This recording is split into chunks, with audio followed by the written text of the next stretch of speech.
नमस्कार दोस्तों, मेरा नाम है विमल सिंह। बालाजी स्टडी अड्डा में आपका स्वागत है। डेली सुबह 6 बजे हम आपको करंट अफेयर प्रोवाइड करा रहे हैं। तो आज हम देखेंगे आज की यानी कि 5 सितंबर 2020 की करंट अफेयर पर आधारित कुल जो है वो 10 प्रश्न और एक प्रश्न पिछली करंट अफेयर से भी हम आपसे पूछेंगे। चलिए शुरू करते हैं प्रश्न नंबर 1 से। पहला प्रश्न कह रहा है कि सुप्रीम कोर्ट ने हाल ही में किस शहर की 140 किलोमीटर रेल पटरियों के किनारे बसी 48,000 झुग्गी झोपड़ियों को हटाने का निर्देश जो है वो दिया है। तो बताना है 4 ऑप्शन में कौन सा सही होगा। तो दिल्ली आपका बिल्कुल सही हो जाएगा। तो दिल्ली शहर जो है उसमें ये दिशा निर्देश कह सकते हैं दिया गया है, जिसमें 48,000 झुग्गी बस्तियां जो हैं उनको हटाने का आदेश दिया गया है। और जो सुप्रीम कोर्ट है उसने कहा है कि इस आदेश में किसी भी तरह से राजनीतिक दखल नहीं होना चाहिए। देखते हैं अपना अगला प्रश्न जो है दूसरा। निम्न में से किस राज्य सरकार ने किसी भी चीनी कंपनी को प्रदेश में सीधे टेंडर डालने पर रोक लगा दी है। 4 ऑप्शन है, बताना है आपको कौन सा सही होगा। तो बात करें उत्तर की, तो उत्तर प्रदेश आपका बिल्कुल सही हो जाएगा। उत्तर प्रदेश सरकार ने चीन पर सख्त कार्रवाई करते हुए चीनी जो कंपनियां हैं उनको बैन कर दिया है। और योगी सरकार जो है उसने प्रदेश के सभी विभागों को इस बाबत आदेश दिए हैं। सभी सरकारी विभागों को ये प्रतिबंध जो है वो तत्काल लागू करने के आदेश जो है वो दिए गए हैं। इसके अलावा इससे पहले जो योगी सरकार है उन्होंने कुछ चीनी कंपनियों का टेंडर भी रद्द कर दिया था, तो तब भी ये चर्चा में आया था विषय। तीसरा प्रश्न देखते हैं। हाल ही में किस देश की एक शीर्ष अदालत ने हिंदू विधवा महिलाओं को कृषि और गैर कृषि जमीन दोनों पर अधिकार देने की घोषणा जो है वो की है। 4 ऑप्शन है, बताना है कौन सा सही होगा। तो बांग्लादेश आपका बिल्कुल सही हो जाएगा। तो बांग्लादेश की एक शीर्ष अदालत ने एक महत्वपूर्ण फैसला दिया जिसमें विधवा हिंदू महिलाएं अपने जो दिवंगत पति हैं उनकी कृषि भूमि और गैर कृषि भूमि जो है उसके हकदार होंगे। तो उसी के संबंध में यहाँ पर प्रश्न जो है वो पूछा गया है। इसके अलावा ये जो फैसला है वो बांग्लादेश के हाई कोर्ट ने यह फैसला एक बांग्लादेशी नागरिक ज्योतिन्द्र नाथ मंडल की एक सिविल रिवीजन पिटिशन जो है उस पर जो है वो दिया है। चौथा प्रश्न देखते हैं। हाल ही में किसने पाकिस्तान प्रधानमंत्री के विशेष सलाहकार के पद से अपना इस्तीफा जो है वो दे दिया है। 4 ऑप्शन है, बताना है कौन सा सही होगा। तो आपका पहला ऑप्शन पूर्व लेफ्टिनेंट जनरल असीम बाजवा जो है वो बिल्कुल सही हो जाएगा। देखते हैं नेक्स्ट प्रश्न 5वां। भारत और रूस के बीच हाल ही में किस नई राइफल के भारत में निर्माण को मंजूरी जो है वो दे दी गई है। 4 ऑप्शन है, कौन सा सही होगा। तो AK-203 जो है आपका बिल्कुल सही हो जाएगा, जो कि भारत और रूस के बीच जो AK-203 राइफल्स है उसको लेकर एक डील जो है वो पक्की जो है वो हो गई है। अब इस राइफल को भारत में भी बड़े पैमाने पर जो है वो तैयार किया जा सकेगा। AK-203 राइफल है ये AK-47 राइफल का एक नवीनतम और सर्वाधिक उन्नत प्रारूप है। अधिकतर आपने AK-47 नाम अवश्य सुना होगा, तो AK-203 उसका और ज़्यादा मॉडिफाइड जो है वो वर्जन है। नेक्स्ट क्वेश्चन छठा है। किस राज्य सरकार ने हाल ही में रम्मी और पोकर जैसे ऑनलाइन गेम पर प्रतिबंध लगाने का फैसला जो है वो किया है। 4 ऑप्शन है, बताना है कौन सा सही होगा।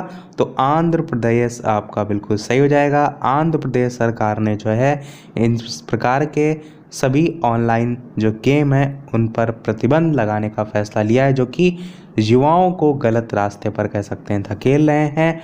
कैबिनेट के एक निर्णय के अनुसार ऑनलाइन जुए जो हैं उसके आयोजकों को पहली बार अपराध के अलावा 1 साल के लिए जेल भी जो है वो जाना होगा, और दूसरे अपराध के लिए जुर्माने के साथ 2 साल तक की सज़ा जो है वो हो सकती है। अगला प्रश्न देखते हैं 7वां। भारतीय रेलवे बोर्ड के नए CEO के रूप में किसे नियुक्त किया गया है। तो इम्पॉर्टेंट प्रश्न है, याद अवश्य रखिएगा इसे। 4 ऑप्शन दे रखे हैं, बताना है आपको कौन सा सही होगा। बात करते हैं उत्तर की, तो विनोद कुमार यादव सही हो जाएगा। तो मंत्रिमंडल की नियुक्ति मामलों की जो समिति है उसने मौजूदा चेयरमैन विनोद कुमार यादव को CEO जो है यानी कि मुख्य कार्यपालक अधिकारी नियुक्त करने की मंजूरी जो है वो दी है। और इम्पॉर्टेंट क्यों है, क्यों मैंने कहा, क्योंकि रेलवे के इतिहास में पहला ऐसा मौका है जब CEO एक जो पद है वो सृजित किया गया। इससे पहले CEO जो है वो इसमें नहीं होते थे, इसीलिए मैंने कहा इम्पॉर्टेंट जो है ये हो जाता है। नेक्स्ट क्वेश्चन देखते हैं 8वां, भारत और किस देश के साथ या किस देश के बीच इंद्र युद्धाभ्यास का आयोजन जो है वो किया जा रहा है। ये भी आपका इंपॉर्टेंट क्वेश्चन है। 4 ऑप्शन है, बताना है आपको कौन सा सही होगा। तो आपका रूस जो है वो बिल्कुल सही हो जाएगा। तो ये युद्धाभ्यास जो है वो मौजूदा जो सुरक्षा चुनौतियां उनको देखते हुए किया जा रहा है और इस युद्धाभ्यास के दौरान सतह और हवा में जो तोप है उनसे लक्ष्य पर निशाना जो है वो लगाया जाएगा। इसके साथ साथ जो इंद्र युद्धाभ्यास है आपका, ये वर्ष 2005 से भारत और रूस जो है उसकी सेनाओं के बीच लगातार होता जा रहा है और 2017 के बाद से 2 वर्षों में एक बार संयुक्त रूप से तीनों सेना का अभ्यास इंद्र आयोजित जो है वो किया जा रहा है। देखते हैं अपना अगला प्रश्न 9वां, रूस ने निम्न में से किस देश के साथ नो आर्मी सप्लाई की पॉलिसी जारी रखेगा। 4 ऑप्शन है, बताना है कौन सा सही होगा। तो पाकिस्तान आपका बिल्कुल सही हो जाएगा। तो रूस ने पाकिस्तान के साथ जो है वो नो आर्मी सप्लाई की जो पॉलिसी है उसको वो जारी रखेगा, यानी कि पाकिस्तान को किसी भी तरह के बड़े हथियार जो है वो सप्लाई नहीं किए जाएंगे। और रूस भारत को सबसे ज़्यादा हथियारों की आपूर्ति करने वाला देश है, ये भी अवश्य जो है वो ध्यान में रखिएगा। इसमें परमाणु ऊर्जा से चलने वाली सबमरीन भी जो है वो शामिल है, जिसके संबंध में मैंने ऊपर अभी आपको AK-203 जो राइफल थी वो उसके बारे में बताया भी था। देखते हैं अपना अगला और इस वीडियो का लास्ट प्रश्न। इसके अलावा वीडियो पसंद आए तो वीडियो को लाइक भी अवश्य कर दीजिएगा। प्रश्न देखते हैं, किस देश की सरकार ने कैलेंडर, डायरी और त्यौहार ग्रीटिंग कार्ड की छपाई पर प्रतिबंध जो है वो लगाया है। 4 ऑप्शन है, बताना है आपको कौन सा सही होगा। तो भारत आपका बिल्कुल सही हो जाएगा। भारत सरकार ने छपाई सामग्री जैसे कि आपका डायरी हो गया, कैलेंडर हो गया या त्यौहार के जो ग्रीटिंग कार्ड है, इसकी छपाई पर प्रतिबंध जो है वो लगा दिया है। और ये जो आदेश है वो वित्त मंत्रालय द्वारा जो है वो पारित किया गया था। मंत्रालय जो है उसने सरकारी जो अंग है उनको ऐसी सामग्री प्रकाशित करने के लिए जो डिजिटल साधन है उनको अपनाने के लिए जो है वो कहा है। ये कार्य प्रिंटिंग गतिविधियों में भारत सरकार की लागत को कम करने और जो डिजिटल उपकरण है उसको अपनाने के लिए प्रोत्साहित करने के लिए किया जा रहा है। जैसे आप देखते हैं बहुत से शादी कार्ड फ़ोटो खींच के लोग व्हाट्सएप पे भेज देते हैं, उसको ज़्यादा बढ़ावा देने को लेकर यहाँ पर जो है वो कहा गया है। चलिए देखते हैं अब अपना वो प्रश्न, जैसे कि सभी वीडियो में हम आपसे एक ना एक प्रश्न पूछते हैं। तो कल की करंट अफेयर से आज का आपके लिए प्रश्न क्या है कि निम्न में से किस देश ने विश्व का सबसे बड़ा सोलर ट्री विकसित किया है। Option A Nepal, option B Bharat, option C चीन, ऑप्शन डी रूस।